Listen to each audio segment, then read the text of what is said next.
बादल होते हैं।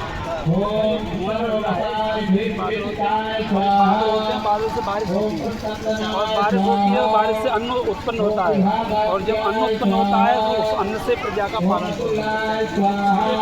यज्ञ करना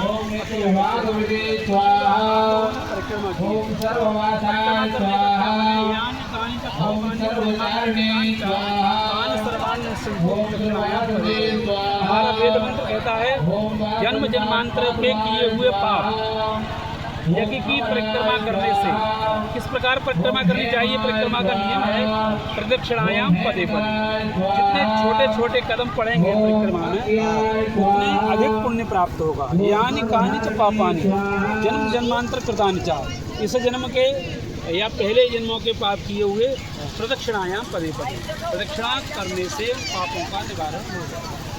इसलिए इसमें 33 कोटि देवता, 2.5 करोड़ तीर्थ वेद मंत्रों के द्वारा में आवाहन किया गया, सबको बुलाया गया है। हमारे और आपके और इन सब बच्चों के पास इतना समय नहीं है कि संसार में भ्रमण करके सब चीज़ों का पुण्य प्राप्त किया जाए या सभी देवताओं को जाकर के दर्शन किया जाए, ऐसा संभव नहीं है। इसलिए हमारे ऋषि मुनियों की जो परिपाटी है उस परिपाटी को हम यज्ञ के द्वारा यज्ञ करके सभी देवताओं का आह्वान करते हैं और उसी यज्ञ में सबका स्नान देकर उनका हवन करते हैं और उन सब देवताओं की परिक्रमा की जाती है। 108 की बड़ा विस्तार इसकी व्याख्या है। 108 ही क्यों? परिक्रमा 51, 10, 20, 200 क्यों नहीं?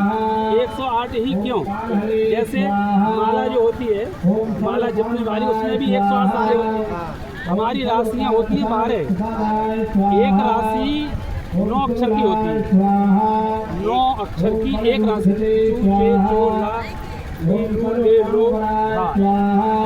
इन 9 अक्षर की एक राशि हुई।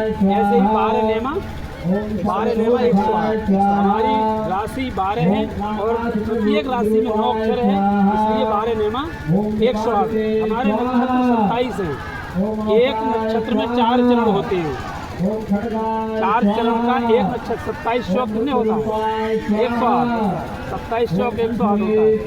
ऐसे ही हमारे जो महापुरुष हैं उनके नाम के आगे भी 108 लिखा जाता है। श्री श्री 108 लिखा जाता है ना।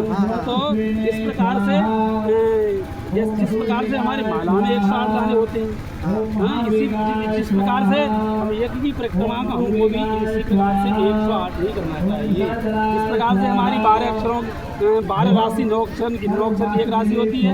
ये तो प्रमाण एक है। एक हमारे 27 नक्षत्रों में प्रत्येक नक्षत्र में 4 चरण होते हैं।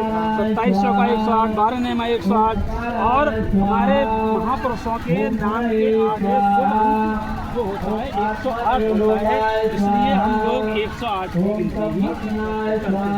माला में 108 होते हैं दाने और एक और होता है अलग से जो सुमेरु का प्रतीक होता है, उसका कहते हैं सुमेरु। माला जब जप की जाती है तो इस प्रकार से जप करके और लौट के जब वहाँ आते हैं सुमेरु के पर्वत पर, तो सुमेरु लांघा नहीं जाता है, वहीं से फिर बैक होकर के आ जाते हैं दूसरी माला में। इसलिए इस चीज़ का बहुत बड़ा प्रमाण है। जैसे सीताराम के अक्षर है, सीताराम में 4 अक्षर है। 4 अक्षर है। अब सीताराम की गिनती भी 108 है। हमारे पास बैठ करके आप देखिए, हम सीताराम में 4 अक्षर है लेकिन उसकी गिनती 108 कैसे है वो लिख करके बताई जाएगी। ये मौखिक नहीं समझना, क्योंकि गणित का सवाल है तो गणित के लिखने से ही है। सीताराम की गिनती भी 108 है।